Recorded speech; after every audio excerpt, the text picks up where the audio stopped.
Hello everyone, I hope you all are doing very well. आज का हमारा subject है हिंदी रीडर, जिसमें हम करने वाले हैं पाठ 2 राजा हरीश चंद्र। हमारा पाठ 2 है राजा हरीश चंद्र। सत्य के मार्ग पर चलने वाला व्यक्ति आत्मविश्वास से परिपूर्ण होता है। असत्य बोलने से विभिन्न प्रकार के हानियां होती हैं। असत्य बोलने से विभिन्न तरह की हानियां होती हैं। ऐसा व्यक्ति दूसरों की नजरों में हेय दृष्टि से देखा जाता है। इसमें हम क्या पढ़ रहे हैं कि जो भी व्यक्ति सत्य बोलता है, यानी कि सही मार्ग पर चलता है, हमेशा सच बोलता है, ऐसा व्यक्ति हमेशा आत्मविश्वास से भरा होता है, यानी कि उसमें बहुत ज्यादा कॉन्फिडेंस होता है। और जो व्यक्ति असत्य बोलता है, यानी कि झूठ बोलता है, उसको विभिन्न तरह की, यानी कि अलग अलग तरीके से बहुत हानि, यानी कि बहुत ही प्रॉब्लम का सामना करना पड़ता है। ऐसा व्यक्ति दूसरों की नजरों में गिर जाता है, यानी कि दूसरों की नजरों में क्या होता है, उसको बहुत ही बुरी तरीके से देखा जाता है। आइए इस पाठ को पढ़ें और यह समझे कि सत्य के मार्ग में किस तरह की समस्याएं आती है। अब ये जरूरी तो नहीं जो इंसान सत्य बोलता है उसकी लाइफ में हमेशा अच्छा ही हो।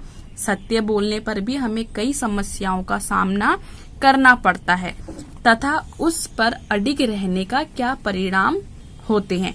लेकिन फिर भी अगर उसे सत्य बोलने पर समस्याओं का सामना करना भी पड़ रहा है, फिर भी वो अपने उस मार्ग में कैसे टिका रह सकता है सत्य बोलने की मार्ग पर, इसके बारे में हम इस चैप्टर में पढ़ेंगे, इस पाठ में पढ़ेंगे। राजा हरिश्चंद्र इक्ष्वाकु वंश के राजा थे। वे सत्यवादी थे। कहा जाता है कि वे जो बात कह देते उसका पालन निश्चित रूप से करते थे। राजा हरिश्चंद्र, इनका नाम आपने सुना होगा। इनको सत्य बोलने के लिए जाना जाता है। ये इक्ष्वाकु वंश के राजा थे और ये हमेशा सत्य ही बोलते थे। और कहा जाता है कि जब भी ये कुछ बोल देते थे या कोई भी बात कह देते थे, उस चीज को जरूर पूरा करते थे। उनके राज्य में सब ओर सुख शांति थी। एक बार महर्षि विश्वामित्र ने उनकी परीक्षा लेने की ठानी। तो उनका जो राज्य था, उस राज्य में सभी लोग बहुत सुखी थे, बहुत शांति से रहते थे। एक बार एक महर्षि हुआ करते थे जिनका नाम था विश्वामित्र। उन्होंने उसकी परीक्षा लेने की सोची। वो सोचते थे कि अब जैसे कि मैंने बताया कि वो सत्यवादी थे, हमेशा सत्य बोलते थे, तो उन्होंने ये सोचा कि क्यों ना मैं इसकी परीक्षा लूं कि ये कितना सत्य बोलता है, अपनी कही बात का कितना पालन करता है। रात्रि में राजा हरिश्चंद्र को स्वप्न आया कि उन्होंने एक ऋषि को सपने में अपना राज्य दान में दे दिया।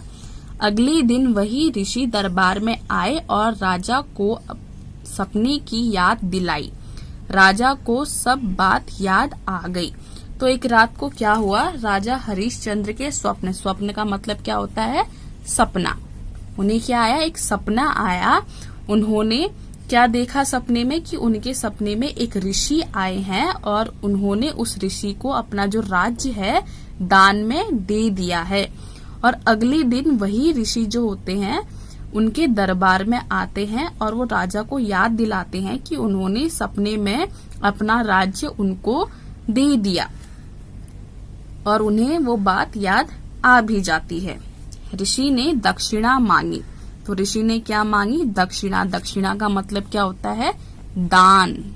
तो ऋषि ने दक्षिणा मांगी, दान मांगा।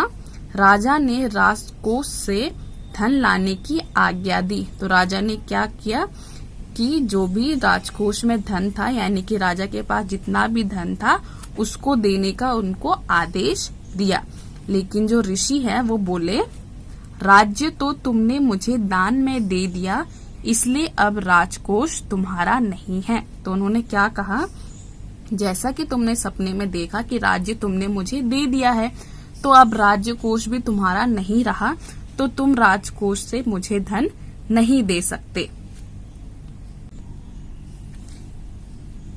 राजा हरिश्चंद्र सोचने लगे।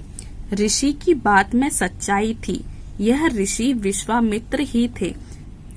जब राजा देर तक असमंजस की स्थिति में रहे तो ऋषि ने क्रोधित होते हुए कहा, तुम हमारा समय खराब कर रहे हो। यदि दक्षिणा नहीं देनी है तो मना कर दो। तो राजा ने सोचा कि ऋषि तो सही कह रहा है कि हाँ, उसने राज्य उनको दे दिया है, अब वो राजकोष अब उनका नहीं रहा। और ये ऋषि भी विश्वामित्र ही थे जिन्होंने सपने में उनसे राज्य ले लिया।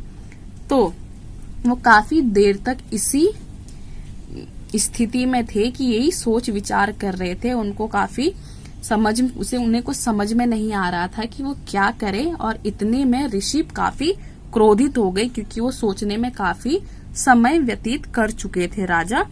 तो वो कहते हैं ऋषि कि अगर तुम्हें दक्षिणा नहीं देनी तो मत दो, मना कर दो, लेकिन मेरा समय खराब मत करो। राजा हरिश्चंद्र यह सुनकर दुखी हो गए। उन्होंने दक्षिणा देने के लिए ऋषि से कुछ समय मांगा। तो जो राजा हरिश्चंद्र थे उन्हें सुनकर काफी दुख हुआ और उन्होंने क्या किया कि दक्षिणा के लिए ऋषि से कुछ समय मांगा। काशी में राजा हरिश्चंद्र ने शमशान घाट के मालिक डोम के हाथों अपने आप को बेच दिया। अब क्योंकि राजा हरिश्चंद्र के पास कुछ नहीं था, ना उनके पास राज्य रहा और ना ही उनके पास राजकोष था, तो अब उनके पास कुछ नहीं था तो वो ऋषि को कैसे देते कुछ। उनके पास दक्षिणा देने के लिए कुछ नहीं था। तो उन्होंने राजा ने क्या किया कि वहीं पे उनके काशी में एक शमशान घाट था जहाँ पर एक डोम था, डोम मालिक था, उसने उनके हाथों खुद को बेच दिया। यानी कि राजा हरिश्चंद्र ने खुद को डोम को बेच दिया। अब डोम जो चाहे वो उससे करवा सकता था। रानी और उनके पुत्र को एक साहूकार घर के कामकाज के लिए ले गया। इस तरह राजा और रानी बिछुड़ गए। जो रानी है और उनके जो पुत्र है उनको एक साहूकार अपने घर पे कामकाज के लिए ले गया और राजा और रानी इस तरीके से एक दूसरे से अलग हो गए।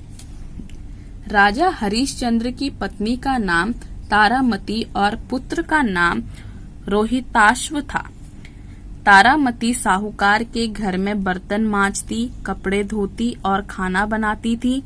राजा मरघट पर मुर्दों को जलाते और जो लोग शव जलाने मरघट पर जाते उनसे कर वसूलते।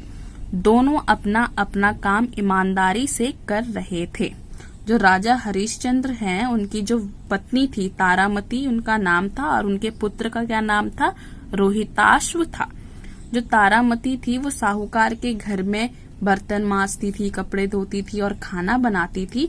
और वहीं दूसरी ओर जो राजा थे वो, अब शमशान घाट में क्या होता है, जो भी लोग मर जाते हैं उनको जलाया जाता है, तो वो मुर्दों को जलाते थे। और जो भी लोग शव लेके, यानी कि लाश को लेकर, शव का मतलब क्या होता है, जो लोग मर जाते हैं उनकी जो लाश होती है उनको शव कहते हैं। तो उनको जलाते समय जो उनसे कर लिया जाता था, यानी कि पैसा लिया जाता था, टैक्स लिया जाता था, उसको वसूलते थे। दोनों अपना अपना काम बहुत ही ईमानदारी से कर रहे थे। इधर रानी के साथ एक हृदय विदारक घटना हुई। तो उधर क्योंकि राजा अलग रह रहे थे और रानी अलग रह रही थी, तो रानी के साथ बहुत ही बुरी, एक दिल को तोड़ने वाली एक घटना घटी। उनके पुत्र रोहिताश्व को सांप ने डस लिया, उसकी मृत्यु हो गई। रानी पर तो जैसे मुसीबतों का पहाड़ टूट पड़ा। जो उनका पुत्र था रोहिताश्व, उसको क्या कर लिया था, एक सांप ने डस लिया था और उसके डसने की वजह से उसकी मृत्यु यानी कि उसकी मौत हो गई थी। और रानी पर उसके पास इकलौता पुत्र था और वही मर गया था, तो उसके ऊपर पहाड़ सा टूट गया था, उस पे मुसीबतें ही मुसीबतें आ गई थी। उसको बहुत ही कठिनाइयों का सामना करना पड़ रहा था। वह रोती बिलखती अपने पुत्र का दाह संस्कार करने शमशान की ओर चल पड़ी। तो अब जब कोई मर जाता है तो उसको जलाना होता है, उसका अंतिम संस्कार करना होता है, तो उसी के लिए वो शमशान घाट की ओर चली जाती हैं। रात का समय था, शमशान पर 1-2 शव जल रहे थे। इसी समय पुत्र का शव लेकर तारामती शमशान पहुंची। रात का समय था और उस समय 1 और 2, इससे ज्यादा शव भी नहीं जल रहे थे, यानी कि लाशें जल रही थी, 1 या 2 शवें जल रही थी। और वो भी उसी समय अपने पुत्र का शव लेकर, अपने पुत्र की लाश लेकर शमशान पर पहुंचती है। जब रानी ने पुत्र का शव जलाने के लिए कहा तो हरिश्चंद्र ने रानी से कर मांगा।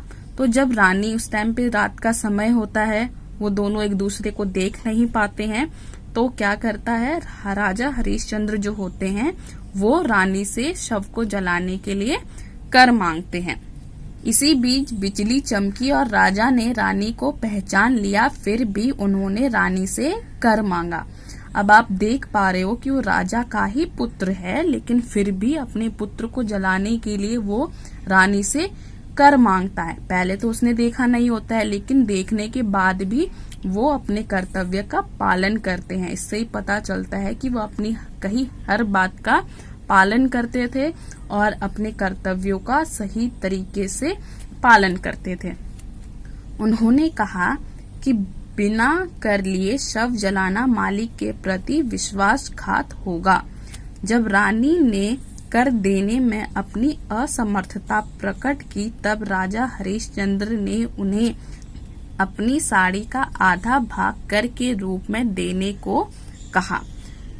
अब रानी भी गरीब थी, उनके पास कुछ नहीं था, तो वो कर को देने में असमर्थ थी, यानी कि वो कर को नहीं चुका पा रही थी। तो और उन्होंने कहा, तो फिर हरिश्चंद्र ने कहा कि अगर वो कर नहीं लेंगे तो ऐसा होगा कि उन्हें ऐसा लगेगा, मालिक को ऐसा लगेगा कि मैं उनके साथ विश्वासघात कर रहा हूँ और उनको धोखा दे रहा हूँ। जब रानी ने असमर्थता प्रकट की, तो जब रानी ने कहा कि उनके पास नहीं है कुछ देने के लिए, तब राजा हरिश्चंद्र ने क्या कहा कि आप मुझे अपना साड़ी का आधा भाग कर के रूप में दे दो।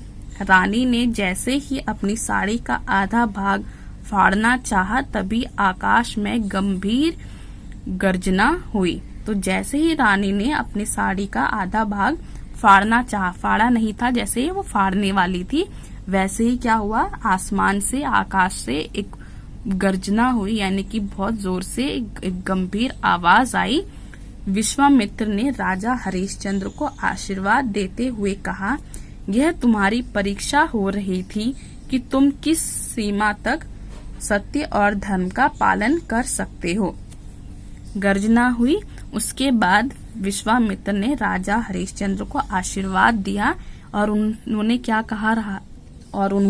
कहा राजा हरिश्चंद्र से कि यह तुम्हारी परीक्षा हो रही थी कि मैं तुम्हें देखना चाहता था कि तुम किस हद तक अपने सत्य का और अपने धर्म का पालन करते हो। यह कहते हुए विश्वामित्र ने रोहिताश्व को जीवित कर दिया और हरिश्चंद्र को उनका पूरा राज्य वापस लौटा दिया। तो उन्होंने क्योंकि अपना सारा कर्तव्य का पालन किया, राजा ने अपने धर्म का पालन किया, अपने सत्य का पालन किया, तो इसलिए जो विश्वामित्र थे उन्होंने रोहिताश्व को जिंदा कर दिया और राजा को उनका पूरा साम्राज्य, उनका पूरा राज्य उनको वापस लौटा दिया। तो ये हमारी कहानी थी राजा हरिश्चंद्र की, जिसमें क्या होता है कि राजा हरिश्चंद्र के सपने में विश्वामित्र जी आते हैं, जो कि उनसे उनका राज्य मांग लेते हैं और वो दे भी देते हैं। लेकिन अगले दिन क्या होता है, वो दक्षिणा के रूप में अगले दिन वो दक्षिणा मांगने के लिए फिर आते हैं, लेकिन राजा के पास कुछ नहीं होता देने के लिए और वो उनसे समय मांगता है कि मुझे कुछ समय दे दो दक्षिणा को पूरी करने के लिए। और दक्षिणा पूरी करने के लिए वो क्या करता है, शमशान घाट में खुद को डोम के हाथों बेच देता है और वहीं उनकी जो पत्नी होती है तारामती और उनका जो बेटा होता है वो भी एक साहूकार के घर में कामकाज करने लगते हैं। और उसी दौरान राजा के बेटे को एक सांप काट लेता है, डस लेता है, जिससे उसकी मृत्यु हो जाती है और उसको जलाने के लिए वो वापस से राजा के पास जाती है और राजा वहां पे उससे कर वसूलता है और उस अपने धर्म का पालन करता है और अपने धर्म का पालन करते हुए वह अपने कर्तव्य को पूरा करता है और जिससे कि विश्वामित्र को यह यकीन हो जाता है कि वो सच में ही एक सत्यवादी इंसान है। तो इस तरीके से ये कहानी पूरी होती है। उम्मीद है आपको ये कहानी समझ में आई होगी। आपको ये पाठ पूरा अच्छी तरीके से रीड करना है, एक एक वर्ड की अच्छे से रीडिंग करनी है और आप इसके सारे के सारे कठिन शब्दों को याद करेंगे। ठीक है, okay, thank you for watching, bye bye.